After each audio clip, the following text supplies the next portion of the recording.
వైరాగ్యం అనే అగ్ని ఈ జ్ఞానభక్తులకు జత అవుతే జ్ఞానము బాగా వికసిస్తూ భక్తి పరిపక్వం అవుతుంది. భక్తి పరిపక్వమైతే ఆటోమేటిక్గా ఈ జ్ఞానంతో చేర్చుకొని భగవంతుని సాన్నిధ్యాన్ని మమ్మల్ని తీసుకెళ్తుంది.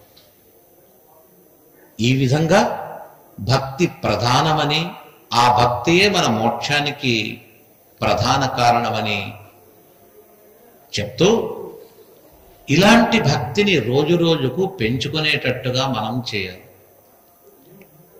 ఈ రోజు కొద్దిగా వచ్చింది, ఏదో ఎవరో చెప్పడం వల్ల వినడం వల్ల కాస్త మనసులో ఒక ఆలోచన కలిగి ఆ భావన వచ్చి ఉండవచ్చు. అయితే అది శాశ్వతం కాదు, వెళ్ళిపోతుంది. అది రోజు రోజుకు పెరగాలి కానీ తరగగలదు. ఈ విషయాన్ని మనము రామాయణంలో హనుమంతుని పాత్రలో చూడవచ్చు. శ్రీరాముడు హనుమంతా నీకేం కావాలో వరం కోరుకో అంటే హనుమంతుడు కోరింది రాముని ఒకటే. మిగతా వారందరూ నిన్ను సేవించిన వారికి ఏదైనా ఒక ఆభరణం ఇవ్వు అంటే సీతాదేవికి ఇచ్చేస్తాడు. నీవే చూచి మమ్మల్ని సేవించిన వానికి నవరత్నముల హారం వేయదు. అందరూ అప్పుడు సుగ్రీవుడు, విభీషణుడు, నేనే కదా రామునికి సహాయం చేసింది, నాకు వస్తుంది ఈ హారం అని చెప్పేసి అందరూ వానరులు భావించారు. ఈ హారము ఏదీ వద్దని చెప్పేసి భగవన్ నామస్మరణ చేస్తూ ఒక చోట కూర్చున్న హనుమంతుని మెడలో సీతాదేవి నవరత్నముల మాలను తెచ్చి వేసింది. అతడు అపేక్షించలేదు. ఎప్పుడు రాముడు అందరికి ఇస్తున్నాను వరము, హనుమ నీకేం కావాలో కోరుకో. హనుమంతుడు లేచి తల వంచి రెండు చేతులు జోడించి ఏమడుగుతాడు? స్వామి, నీవు అడగమన్నావు, అందుకే అడుగుతున్నాను. నేను అడిగింది ఏది? ప్రవర్ధతాం భక్తిరలం క్షణే క్షణే. క్షణానికి నాలో నీయందు భక్తిని అభివృద్ధి పరచు. ప్రవర్ధతాం, బాగా అభివృద్ధి నొందని. వర్ధతాం అంటే కూడా చాలా అభివృద్ధికారి అర్థం. ప్రవర్ధతామని ఇంకా బలిష్టంగా పెరుగుతూ పోవాలి కానీ స్టాగ్నెట్ గా చెరువు నీటి వల్ల నిలబడకూడదు. మనకు నిలబడితే చాలనుకుంటాం, పెరుగుతూ పోవాలంటాడు హనుమంతుడు. త్వయీష మే హ్రాస వివర్జిత సదా.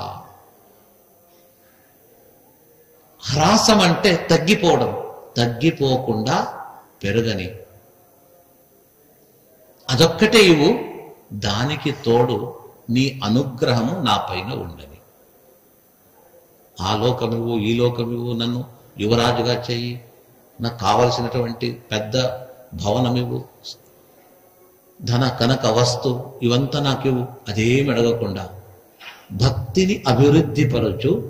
నీ అనుగ్రహ వచనము, నీ అనుగ్రహం నా పైన ఉండదు. ఇది హనుమంతుడు కోరేది.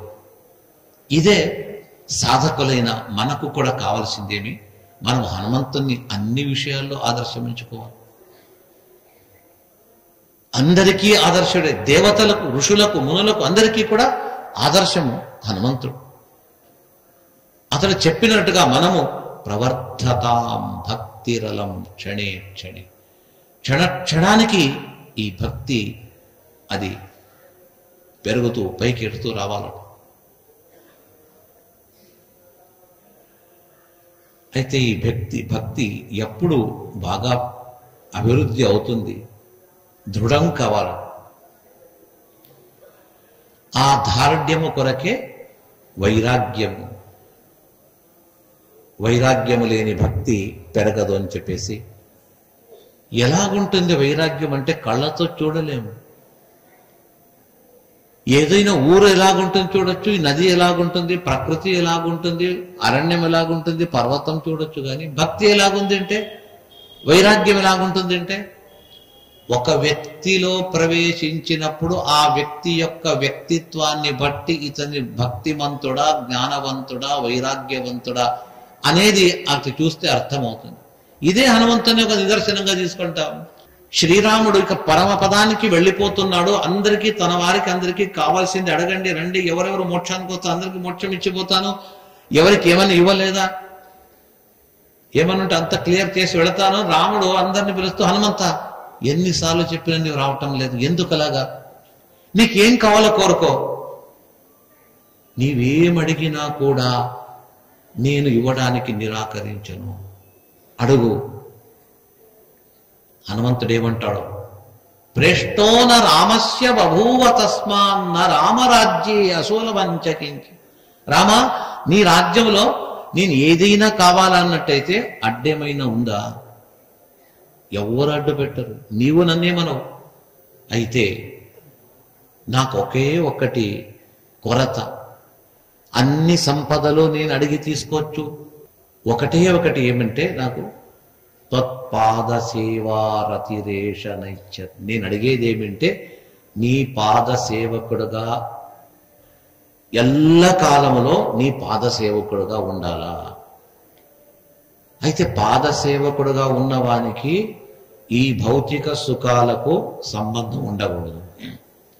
భౌతిక సుఖములు భౌతిక లాభముల కొరకు వెళ్ళిన వాడికి పాదములు దూరం అవుతుంది. నాకు ఈ లౌకిక సంపద దూరమైనా పర్వాలేదు, నీ పాదముల చెంత ఎప్పుడు ఉండాలి. తత్పాద సేవారతి అన్న, ఇంకేమి వద్దు, నీ పాద సేవారతి, నీ పాద సేవలో ఎప్పుడు ఆసక్తమై ఉండేటట్టుగా నా మనస్సు అక్కడే ఉండేటట్టుగా చెయ్యి, ఇదే నీవిచ్చే నాకు వరం. తథాపి భోగాన్నను సా విరక్తి అంటారు. విరక్తి విరక్తి అంటేమి, దీనికంటే విరక్తి ఏముంది చెప్పండి. అలాంటి వారికే భగవంతుడు అనుగ్రహించి భక్తిని క్షణక్షణానికి పెంచుతాడు అని చెప్పేది నీకు చెప్తూ, వైరాగ్యవంతుల యొక్క స్వరూపమేమి పరీక్షిత్ మహారాజుకు శుక మహర్షి చెప్తూ, ఈ సంసారంలో ఇంకా రకరకాల వారు ఉంటారు. ఈ సంసారాన్ని ప్రకృతిని అంటుకొని ఉన్నవాళ్ళు, కొద్దిగా ప్రకృతిని దాటిన వారు, పూర్తిగా ఈ ప్రకృతిని దాటినవారు, ఈ విధంగా ఉంటారు. అందులో మొట్టమొదటి వ్యక్తి, ఇంకా మనమందరము కూడా ఈ ప్రకృతిని, ఈ భౌతిక విషయాలను, వీటిని అంటుకొని దాన్ని వదలకుండా ఉన్నాం. అందుకే మేము ఇంకా ముందు పోవటం లేదు, అక్కడే కూర్చున్నాం.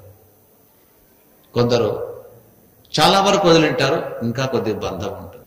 ఏమీ లేదని చెప్పేసి అన్నిటినీ వదిలిన వాళ్ళు పరమ విరక్త శిఖామణులు.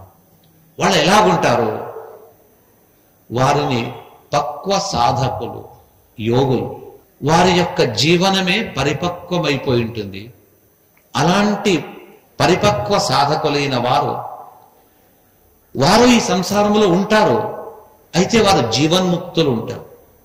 అంటే జీవించి మానవ దేహాన్ని ధరించి ఉన్నను ముక్తి పొందిన వారి వలె. ముక్తి అంటే ఈ ప్రాకృత దేహంతో మనతో పాటు ఉండరు, వాళ్ళు వేరే చోటు ఉంటారు. అయినా కొందరు జీవంతులుగా ఉన్న ముక్తుల వలె ఉంటారు, వారే జీవన్ముక్తులు. పరిపక్వ సాధనను గావించిన వారు, వారి స్వరూపమేమి, ఎక్కడ, ఎలాగ, ఏ విధంగా ఉంటారు, ఏం ఆశిస్తారు. నిద్రపోవడానికి మనకు రోజు ఇల్లు బాగుండాలా, నిద్రపోవడానికి బాగా మంచి మంచము, మెత్తటి పరుపు, తల కింద తలగడ, ఇవంతా పెట్టుకొని ఉంటే నిద్ర వస్తుంది. ఎందుకయ్యా నిద్రపోలేదు అంటే, ఏమోండి నైమిషాన్ని నన్ను పిలిపించారు, వచ్చినాము, మంచాలు లేదు, ఏం లేదు, కింద పడుకున్నాము, నిద్ర పట్టలేదు, నడుము పట్టుకోపోయింది, ఇంకా చాలా నైమిషారణ్యం వద్దు, భాగవతం వద్దు, ఏమీ వద్దు, హాయిగా మనంతా మన ఊళ్ళో బాగా ఉంటుంది, ఏదో అని చెప్పేసి బాగుంటుంది, నలుగురితో హాయిగా అలాగా కొద్దిగా ఎంజాయ్ చేసి వస్తామని చెప్పేసి వస్తే పెద్ద శిక్ష ఇచ్చేశారు, ఒక రూమ్లో 10 మందిని వేసేశారు, ఇలాగా నడుము పట్టుకోపోయింది అని బాధపడుతూ ఉంటాం. చెప్పరు, కొందరు చెప్పేస్తారు, కొందరు పాపం తట్టుకుంటారు. అయితే మనము ఈ ప్రకృతి సంబంధముతో కూడి ఉన్నాము కాబట్టి ఇవంతా అనిపిస్తుంది. దీన్ని దాటేసిన వాళ్ళు, వారికి మంచము లేకున్నా, పరుపు లేకున్నా ఉంటారట. దేవుడిచ్చాడు ఒక పరుపు, అది ఉండగా మనుషులు ఇచ్చేది ఎందుకు ఉంటారు? ఏదది? సత్యం క్షితౌ కిం కసిపో ప్రయాసై. భగవంతుడిచ్చిన ఈ భూమి ఉంది కదా, అది ప్రకృతి సిద్ధమైన పరుపు. అది దానిపైన పడుకున్నప్పుడు ఇంక వేరే ఏం కావాలి? ఇంకా కొందరు ఉంటారు, నాకు మంచం లేకున్నా పర్వాలేదు, భూమిపైన పడుకుంటాను, కాకపోతే తల కింద ఒక దిండు ఉండాలి, అది లేకపోతే నిద్ర రాదు అని కొందరు ఉంటారు. వాళ్ళు అంటున్నారు, బాహౌ స్వసిద్ధే ఉపబర్హణైక్యం. భగవంతుడు ఇచ్చిన ఈ చేయి ఉంది కదా, ఆ బాహువునే తల కింద పెట్టుకుని పడుకోండి, ఇంకా వేరే తలగడ ఎందుకు, దిండు ఎందుకు? లేదండి, మీరు చెప్పండి భాగవతం వింటాం కానీ ఆచరించలేమండి. మీరు చెప్పినా మేము వదలము, తల కింద దిండు పెట్టుకుంటాం. పెట్టుకోండి. మెడ పట్టుకొని మెడ నొప్పి అయిపోయి వంగి నడుస్తుంటే డాక్టర్ దగ్గర పోతే దీనికి మందు లేదయ్యా, ఔషధం లేదు, దిండు తీసి ఫ్లాట్గా పడుకోవాలి, అప్పుడు వింటారు. భాగవతం చెప్పినప్పుడు రాదు, డాక్టర్ చెప్తే అప్పుడు లేదు, కరెక్ట్, బాగా చెప్పారు డాక్టర్, అట్లే చేస్తారు. అందుకే పరిపక్వ సాధనములో ఉన్నటువంటి ఆ మహనీయులు ఏం చేస్తారు? బాహౌ స్వసిద్ధే హ్యుపబర్హణైక్యం. ఆ దేవుడిచ్చిన 2 చేతులు మన చేయిని తల కింద పెట్టుకొని పడుకుంటాం. ఇక ఇంట్లో వండే పాత్రలు, రకరకాల సాధనములు. ఒకళ్ళు ఇల్లు కట్టాము, కొద్ది చూడండి, వచ్చి చూచాము. ఒక వంటింటికి ఆ వండే ఆ ప్లాట్ఫామ్ ఏం కట్టింటారో దానిపైన వేసే రాతికే ఎంతయ్యా అంటే 2.5 లక్షలు ఉంది. ఆ స్టోన్ చాలా గ్రైన్ స్టోన్ అంటే చాలా విలువైంది. 2 లక్షలు కావచ్చు, 20 లక్షలు కూడా కావచ్చు, లేదని కాదు. రకరకాల సామగ్రులు పెట్టుకుంటాం.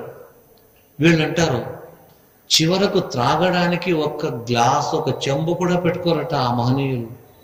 సత్యంజలౌ కిం పురుపర్ణ పాత్రే. దేవుడిచ్చిన 2 చేతులతో నీళ్లు తీసుకుని ఆ నీళ్లు అలాగే తాగొచ్చు కదా. ఇక వాళ్ళ వస్త్రాన్ని కూడా చూడరట. దిగ్వస్త్రలాభి, ఆ దిక్కులే వస్త్రంగా భావిస్తూ స్తనక సనందన సనాతనాది మహనీయులు ఏ విధంగా కాలం గడిపారు. శుకమహర్షి అంటారు, పరీక్షిత, ఇది నీ వంటి వారికి ఇప్పుడు చెప్పిన లక్షణాలు సరిపోతుంది, ఇంకా వేరే వాళ్ళు ఉన్నారు, వాళ్ళలో కూడా కాస్త వేరే ఉంది. 2వ వారం చెప్పారు కదా, ప్రకృతిని ఈ ఒక విషయ సుఖములను దాటిన ఇంకా కొద్దిగా అంటుకొని ఉంటుంది. అటువంటి వారికి ఎలాగా అంటే వారు కూడా అవధూతలని ఉంటారట, పరమ విరక్తులు. వారై వస్త్రములు కొనుక్కోరు, వెళుతూ ఉంటారు. గృహస్థులు ఇంట్లో ఉండేవాళ్ళు అవధూతల కొరకని ఇంటి బయట వరండా స్తంభంలో కొన్ని వస్త్రములు, సాధారణ వస్త్రములు కట్టేసి ఉంటారట. ఎవరైనా అవధూత వస్తే తీసుకువెళ్ళని అని చెప్పేసి, అలాంటి వస్త్రములు ఏదైతే ఉంటే దాన్ని తీసుకొని వెళ్ళిపోతారట. ఆహారం కొరకు అరణ్యంలో దొరికిన కందమూల ఫలములను స్వీకరిస్తూ ఉంటారు. నివసించడానికి ఇల్లు కట్టుకోరు. పర్వత గుహలు ఏదైతే ఉంటుందో ఆ గుహలే తమ ఇంటిగా భావిస్తూ ఆ పర్వత గుహల్లో కూర్చొని అక్కడే పడుకొని అక్కడే కాలం గడుపుతారు. ఇది 2వ వారి. 3వ వారు ఎవరు? మనమే. భక్తి ఉన్నా, వినాలని ఉన్నా, తెలుసుకున్నా ఇంకా ఈ ప్రకృతి బంధం అనేది మా చుట్టూ కట్టేసి ఉంటుందట. బాగా వదిలిపోకుండా గట్టిగా మనం కట్టుకొని ఉంటాము. అందుకే మనము పైకి వెళ్ళలేక, జ్ఞాన మార్గానికి వెళ్ళలేక, జ్ఞానాన్ని సంపాదించలేకపోతున్నాం. మనలాంటి వారిని చూచే కృష్ణుడు అంటాడు భగవద్గీతలో, బహూనాం జన్మనాం అంతే జ్ఞానవాన్ మాం ప్రపద్యతే. బహూనాం జన్మనాం, బహుజన్మలు, కోటి కోటి కోటి జన్మలు అంతా దాటిన తర్వాత ఎప్పుడో జ్ఞానాన్ని పొంది మాం ప్రపద్యతే, నన్ను సమీపిస్తాడు, నా దగ్గరకు వస్తాడు. అలాంటి దశ ఎప్పుడు కలుగుతుందో మనకు అని చెప్తూ, ఈ విధమైన ధ్యాన ధారణ సమాధులచే భగవంతుని ఉపాసన చేసే వారికి చింతితార్థప్రదుడైన భగవంతుడు అడిగిన కోరిన కోరికలు నెరవేరుస్తాడు. కామధేను కోరిన కోరికలు తీరుస్తుంది అంటారు. కామధేనుకు లిమిట్ అంతే. ఏటీఎంలో డబ్బులు ఉంటుంది, ఎంత ఉంటుంది? వాళ్ళు పెట్టినంత ఉంటుంది. ఒకరోజు అయిపోతే మళ్ళా అది ఖాళీ డబ్బా, అంతే, ఏం లేదు. ఈ కామధేను అలాగే ఏటీఎం బాక్స్ వలె అంతే. అయితే నిజమైన కామధేను ఎవరు? భగవంతుడు. ఎంతమంది ఎంత కోరినా ఏం కోరినా క్షణమాత్రములో అనుగ్రహించే శక్తి ఒక్క పరమాత్మకు ఉంది. లక్ష్మీదేవికి అపార సంపద కదా. ఎంత అపార సంపద లక్ష్మీయే ఇస్తుంది అని చెప్పేసి మనం లక్ష్మిని మాత్రమే శుక్రవారం రోజు పెట్టి లక్ష్మీ పూజ చేస్తూ, ఇక ఈ కర్ణాటక సాంప్రదాయం ఇంకా ఎక్కువ, భాగ్యాద లక్ష్మీ బారమ్మ అని చెప్పి ఆ పాట పాడుతూ పాడింది కుంకుమార్చన చేసింది అర్చన చేస్తూనే ఉంటాం. సంపదిస్తుంది. అక్కడ భాగ్యద లక్ష్మి అంటే భాగ్యం అంటే కేవలం ఈ సంపద మాత్రమే కాదు. భాగ్యం అంటే సౌభాగ్యం, భాగ్యం అంటే జ్ఞానం, భాగ్యం అంటే ఇంటి నిండా మనవాళ్ళు మణిమనవాళ్ళు వాళ్ళతో కూడి అందరూ కలిసి ఉండేది, అదొక భాగ్యం. భాగ్యచుడం చాలా రకరకాల, ఓన్లీ కరెన్సీ మాత్రమే భాగ్యం కాదు. మొత్తానికి లక్ష్మీదేవి భాగ్య దేవత ఇస్తుంది, కావలసినంత ధనం ఇస్తుంది. అయితే ధనము ఆమె కూడా ఏటీఎంలో బాక్సులో ఉన్నంత వలే లక్ష్మీదేవి ధనం కూడా. తానే చెప్తుంది ఋగ్వేదంలో ఒక సూక్తంలో, లక్ష్మీ సూక్తంలో, అమ్మా నీకు ఇంత శక్తి వచ్చింది ఎలాగంటే, ఇంతకంటే ఎక్కువ శక్తి ఉంది, మీరు తక్కువ చెప్పారు, కాకపోతే ఆ శక్తి కూడా నాది కాదు. నాకు ఈ శక్తిని రోజు రీఛార్జ్ చేసేవాడు ఒకడున్నాడు, అతడే నా పతి అయినటువంటి శ్రీమన్నారాయణ. అతడిచ్చిన ఆ సంపద నేను మీకు పంచిపెడుతున్నాను. క్యాషియర్ దగ్గర వెళ్ళి విత్డ్రావల్ ఫామ్ ఇచ్చేసిస్తే ఆ క్యాషియర్ ఇస్తాడు, మనకి ఎంతగానో డబ్బు ఇచ్చి పంపిస్తాడు. అదేవిధంగా మనకేం కావాలో ఉపాసన చేసిన వారికి లక్ష్మి అంత ఇస్తుంది. అయితే ఆ లక్ష్మికి కూడా సంపద శక్తిని ఇచ్చే వ్యక్తి లక్ష్మీపతి కథ. అందుకే అతన్ని చింతితార్థప్రద అని శాస్త్రములు కొనియాడుతుంది. ఎవరు ఏ చింతన ఏం అడుగుతారో అడిగిన దాన్ని అడిగినట్టుగా ఇచ్చే శక్తి ఆ ఒక్క పరమాత్మకు మాత్రమే ఉంది.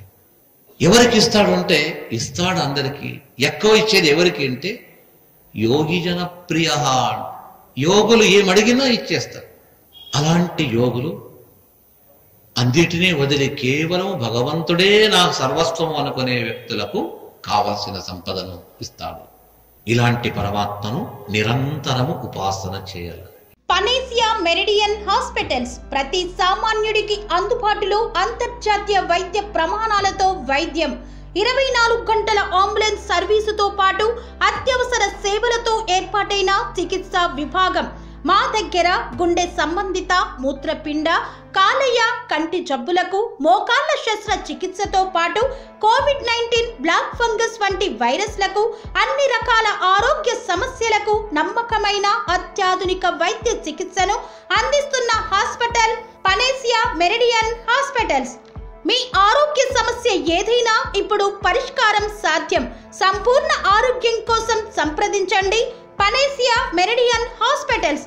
Opposite Beeramguda Kaman, RC Puram, Sangareddy district. Pin code 502032. సంప్రదించాల్సిన ఫోన్ నెంబర్ 0845524177 మరియు 7893757770.